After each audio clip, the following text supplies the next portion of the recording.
Siguiente pregunta. Se presentan los triclorobencenos isómeros, ¿ya? Estos son los triclorobencenos, ¿ya? Y me dicen, ordena los tres isómeros en orden creciente a su momento dipolar. Si nosotros analizamos únicamente al benceno, ¿ya? Hay que recordar que el benceno, al ser un hidrocarburo, es una sustancia apolar, ¿correcto? Y es este cloro y este cloro el que le va a dar la polaridad a este enlace y lo va a volver polar a esta estructura, porque el benceno de por sí es una sustancia apolar, es una molécula apolar, es un hidrocarburo que incluso se encuentra estabilizado por resonancia, ¿ya? Entonces, si analizamos a las sustancias, el primero, ¿ya? Esto sería el vecinal triclorobenceno, esto sería el asimétrico triclorobenceno, y esto sería el simétrico triclorobenceno. Analiza los vectores momentos dipolar, ¿ya? Como el cloro es el que genera la polaridad, tienes vector dirigido hacia el cloro, porque el cloro es más electronegativo, dirigido para allá, dirigido para acá y dirigido para acá, ¿ya?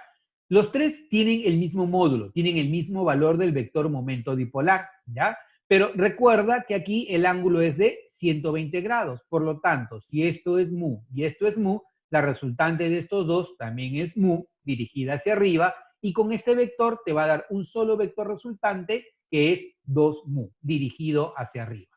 Esa es la resultante que vas a encontrar tú en esta molécula. Para esta molécula, ¿sí? Si tú lo imaginas, vector hacia arriba, vector hacia abajo, se anula, ¿sí? Y vas a tener un único vector en este sentido, más o menos algo así. Este vector con este vector se anula. Y vas a tener este vector hacia allá, por lo tanto, tu resultante va a ser mu en ese sentido, ¿ya? Y para él, es él, con él y él, los tres terminan anulándose. Por lo tanto, la resultante va a ser igual a 0. Esto es parte de física de vectores, ¿cierto?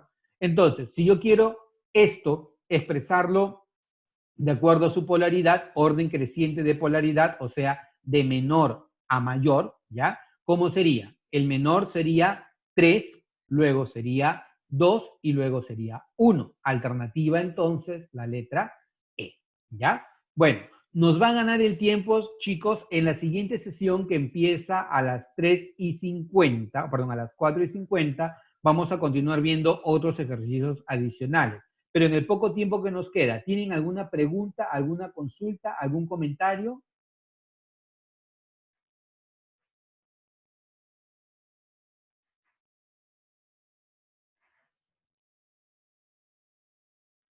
¿Qué significa el vector momento dipolar? Ya, el vector momento dipolar es un vector que se genera a través de la diferencia de polaridad que hay en un enlace. ¿Ya? Por ejemplo, imagínate que tú tienes el enlace entre el hidrógeno y el cloro a ser más electronegativo, dirige la nube electrónica o tiende a llevarse la nube electrónica hacia su entorno. Entonces genera dos zonas, una zona parcialmente positiva, que sería la zona del hidrógeno, y una zona parcialmente negativa, que sería la zona del cloro. Entonces, para expresar la magnitud de la polaridad del enlace, se expresa en función del vector momento dipolar de enlace.